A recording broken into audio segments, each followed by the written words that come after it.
এই যে কদিন আগে শুভেন্দু অধিকারী ভাষণ দিল যে জিহাদির বাচ্চারা তোরা কোথায়, বেরিয়ে আয়, তোদেরকে সাইড করতে এসেছি। পাকিস্তানের বাচ্চারা তোরা কোথায় আছিস, বেরিয়ে আয়, তোদেরকে সাইড করতে এসেছি।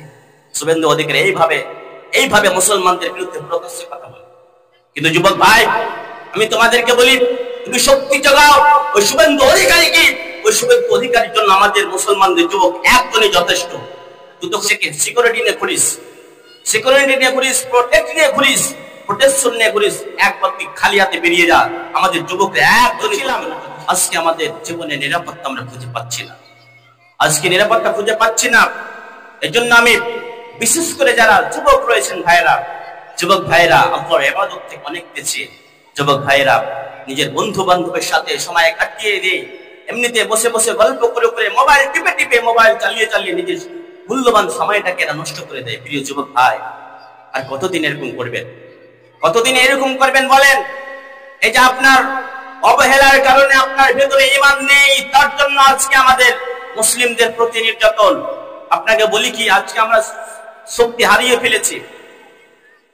প্রত্যেক সম্প্রদায়ের শক্তি হচ্ছে যুবকরা, কিন্তু আজকে আমাদের যুবক ভাইদের চরিত্র ধ্বংস হয়ে গিয়েছে। না আল্লাহর ইবাদত করে, এদের ভিতরে ঈমান শেষ করে দিয়েছে এরা। প্রিয় যুবক ভাই, আপনি হচ্ছেন ইসলামকে রক্ষা করার জন্য একটা অস্ত্র।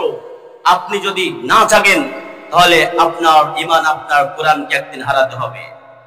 এটা আমার চাইতে আপনারা বেশি ভালো জানেন।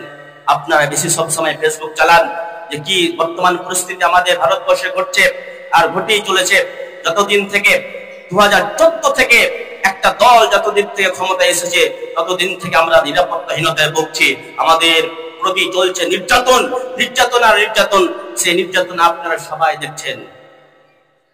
একটা দল রয়েছে, যে দলের নেতারা যারা হবে, এরা নাকি মুসলমানের বিরুদ্ধে কথা না বললে এরা ভোট পাবে না, এরা মুসলমানের বিরুদ্ধে কথা না বললে এরা নেতা হতে পারবে না।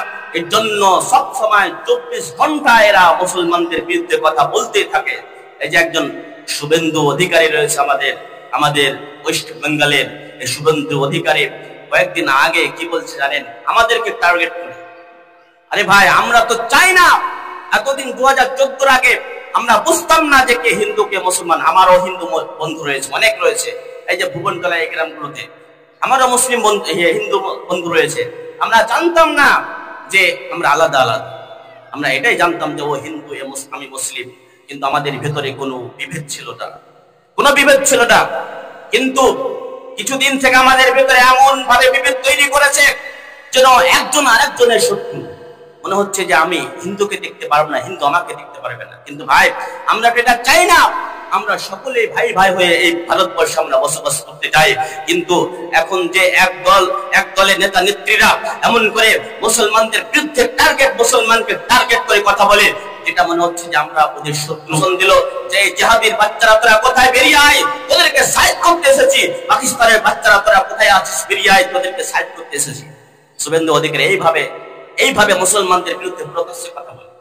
কিন্তু যুবক ভাই, আমি তোমাদেরকে বলি, তুমি শক্তি জোগাও ওই শুভেন্দু অধিকারীকে।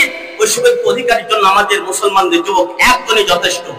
তুই তো সিকিউরিটি নিয়ে ঘুরিস, প্রোটেক্ট নিয়ে ঘুরিস, প্রোটেকশন নিয়ে ঘুরিস, একবার তুই খালি হাতে বেরিয়ে যা। আমাদের যুবকরা একজনই তোর জন্য যথেষ্ট। খবরদার, তুই যে একদম ভাষণ দিচ্ছিস, ভারকাও ভাষণ, একবারে উস্কানিমূলক ভাষণ। এই ভাষণ যদি আমরা দেই তাহলে এক্ষুনি পুলিশ এসে আমাদেরকে অ্যারেস্ট করবে। কিন্তু তোরা তো একটা দলের নেতা নেত্রী, তোদের কিছু হবে না। তোরা যতই মুসলমানদের বিরুদ্ধে সব সময় বলিস মুসলমানদেরকে হত্যা কর, মুসলমানদের কেটে নদীতে ভাসিয়ে দে, তোদের কিছু হবে না। আমরা জানি যে মুসলমানদের অবস্থা এখন ভারতবর্ষে কি হয়েছে, যে মুসলমানের বিরুদ্ধে অনেকে যা কিছু বলে দেবে, ওদের কিছু হবে না। মুসলমান একটা কিছু বলে দিলে মুসলমানদের অ্যারেস্ট করে নিয়ে যাবে। প্রিয় ভাই, আমার যুবক ভাইদেরকে বলছে, ভাই আপনি আপনার ঈমান সতেজ করুন, আপনার ঈমানটাকে আপনি পাকা করুন। নচেত এইরকম ভাবে ঈমান যদি আপনার শেষ হয়ে যায়, তাহলে আপনাকে আর কেউ বুঝবে না, আপনাকে পায়ের তলায় মারিয়ে সবাই চলতে থাকবে।